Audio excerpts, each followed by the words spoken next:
All right, Pete Jones with goodinthehead.com. Here I am again.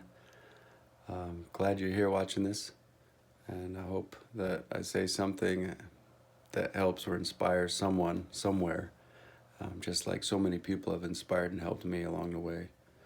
I did move the bike so that you can see something more beautiful in the background. I actually turned the iPhone on and start recording these from my YouTube channel backwards so they don't have to look at the screen. To want to look at my ugly mug. I don't know why anybody else would either. So hopefully you're just listening to this. But I wanted to tell a story about, in 2014 when I first started driving a cab. Years ago, I was diagnosed with degenerative disc disease, where the discs between the vertebrae rupture, they herniate, they impinge and swell and smash the nerves going up the back, and it's incredibly painful. There's been times in my life where I literally was on the floor for 3 months, couldn't move, had to pee into a milk jug. It was a mess. I was a train wreck. Each time that I was injured, I had a little accident. It was from something silly, like I would just lean over to pick up a cup on the side of the bathtub, and bam, down for a week, can't move, have to get picked up, taken to the hospital, x-rayed, and there for a while, I didn't think that I was going to heal. And honestly, I went to 3 different doctors, and they all 3 told me to get on disability. They said, you're never going to heal. You're never going to be able to work again and keep a job steadily. You're screwed. And I was so hopeless. I really did believe them. If you got your health, you got nothing, right? And with the mind-body connection the way it is, you have a decline in your health, or you experience pain. Mentally and emotionally, we tend to decline as well, or if mentally we're not doing okay, we tend to neglect our physical health and outward appearance, and let things go and eat like crap and make poor choices. So there is definitely a mind-body connection that I wanted to talk about today. In 2014, when I was starting over and I was living at my mom and her husband's condo. Thanks, Mom and Wes, by the way, for really helping me out in a bad situation. I was by myself. All I had were the clothes on my back. Borrowed my mother's bike and was able to go get a job driving cab. And the reason that I did that is because, well, the stars aligned, right? But they were the only ones that wouldn't fire me if I couldn't come to work the next day. So what I'd do is I'd ride 7 miles to work. I'd get in a cab, sit down in a lot of pain for 12 hours, and hope to make some money that day. And then for 2 or 3 days, I'd rest and recuperate and try to get to where I could walk again. And then 2-3 days later, I'd ride my back over to get another cab and work another 12 hours and then take a few days off. And at first it was really painful, but something began to happen. I was out taking action and doing something for myself, and I really needed to work and make money and get a place eventually for me and my kids. My 3 sons, they went to their mother's. Thank God that was an option. She took them on full time for a little while, and I'm really grateful that she was able to do that, and that they had a safe place to be during that time of change and difficulty for me. I wish I could have been with them at the time. It would have been really helpful emotionally and mentally for me, but looking back, maybe I needed this 4-month period, to really do some things. It was Lisa Nichols that said, action is the antidote for pain and depression and sorrow. If you're going through something, take action, immediate action. Get out and do something, go on a walk, do something physical. Usually when that happens, our mind-body connection takes effect, and we start to feel better. So I was just riding this bike 7 miles one way to get a cab. I started to feel better. The blood was circulating. I was getting more oxygen to my body and my brain. I was starting to heal better. And as I did this consistently, I was feeling good. And I was able to work like more than just twice a week, sometimes 3 times a week. And those 12-hour shifts were killer, but I had a goal in mind. I needed to get a place for me and my kids. I needed to recreate life, and I needed to do good by them. And by this point, I was finally off those medications, no pain pills, no antidepressants, no mood stabilizers. I had gotten onto a supplement called Q96 Empower Plus, and it's all natural vitamins and minerals, and I'm still on it every day. I love it. I still take it. I probably always will. The things that didn't change just yet at this point were like my diet, but I was starting to make some changes. Like Circle K has a big gulp for like 69, 79 cents, whatever, and it's a huge drink. And while I was driving the cab, I'd always have one of these, and I'd be sipping on it. And I heard somewhere that soda's bad for you, So I started drinking Gatorade or Powerade instead.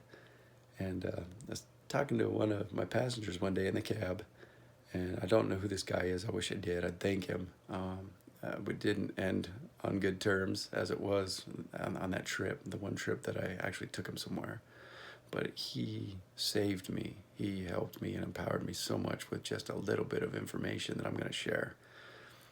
He looked up there and we were talking, and I was explaining about my back and, oh, it hurts so bad. And he goes, you're kind of a fat ass dude. And I'm like, whoa, hey man. I look back at him. I'm like, we don't even know each other, dude. He goes, hey, look, I'm sorry. I'm from the East Coast. I'm abrupt. I'm blunt, whatever. It is what it is.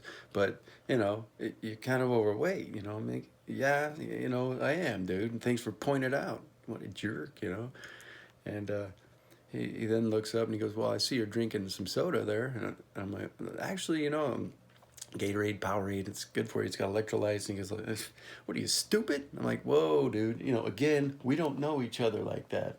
Who do you think you are, And I was kind of easily offended back then and wasn't getting his message. And so he said, look, man, there's more sugar in Gatorade and Powerade than there is in soda. And I'm thinking, so? I didn't know about sugars, or carbs back then. I didn't care. And he goes, look, just do yourself a favor. Don't do it for me. Do it for you. Go home. It's on Netflix. Watch the documentary, Fed Up. It's got a blue and a red M&M on it. It says F you. It's the best documentary you're ever going to watch. And I'm thinking, whatever. He finally gets out of my cab and I'm like, hasta la vista, man. This guy's a jerk. And sure enough, a couple weeks later, I'm sitting there in pain on one of the days I needed to take off just to recuperate and heal up a little bit on Netflix. And what comes up, all right? A big red and blue M&M with FU on it. They're Fed Up. There's a documentary that idiot was talking about. Fine, whatever. I'll watch it, see what he's talking about. Sugar, yeah, okay, whatever. I got done with that documentary and something in me changed. It clicked. The things that were presented, the way it was presented on that documentary, changed me forever.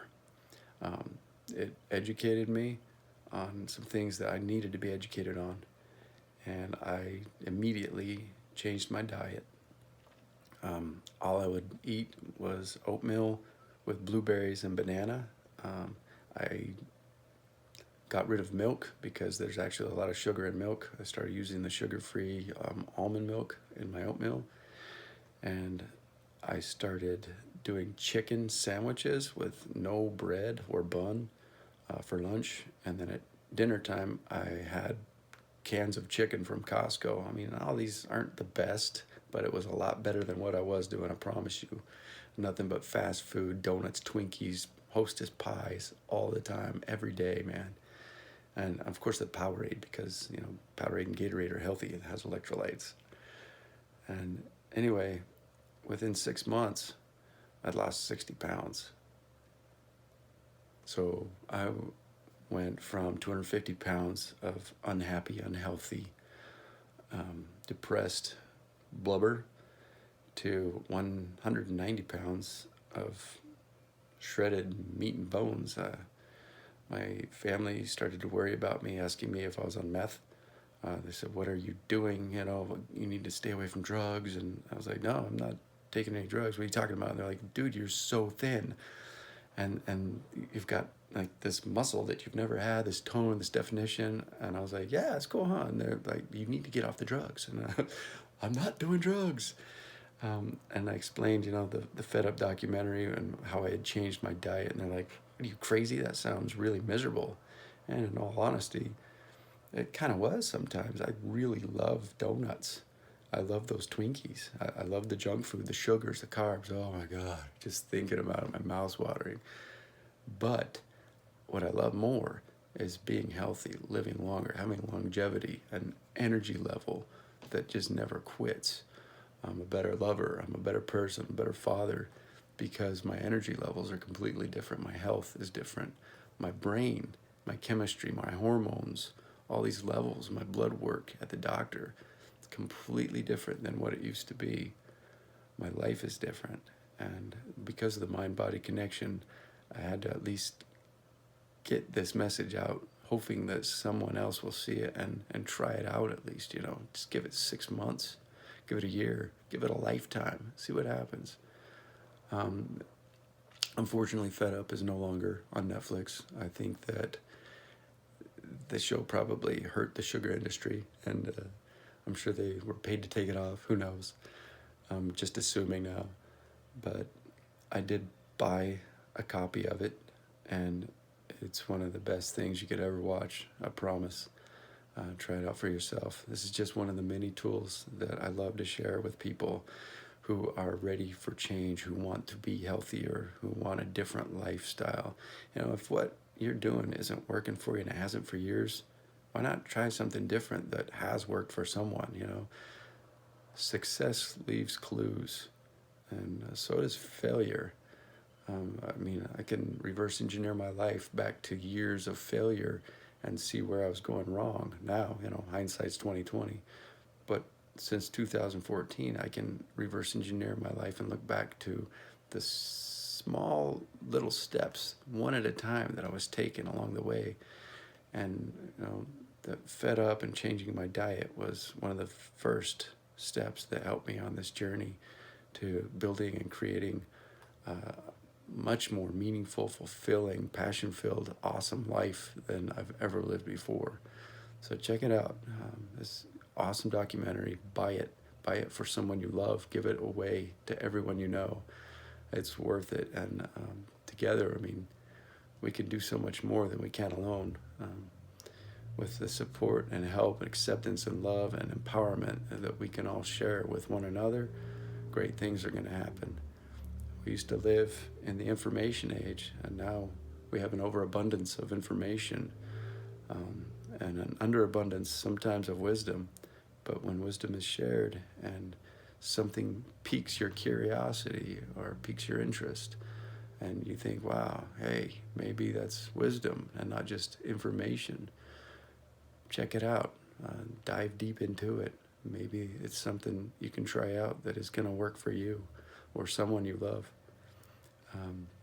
Check out and share the website, please. It's www.goodinthehead.com.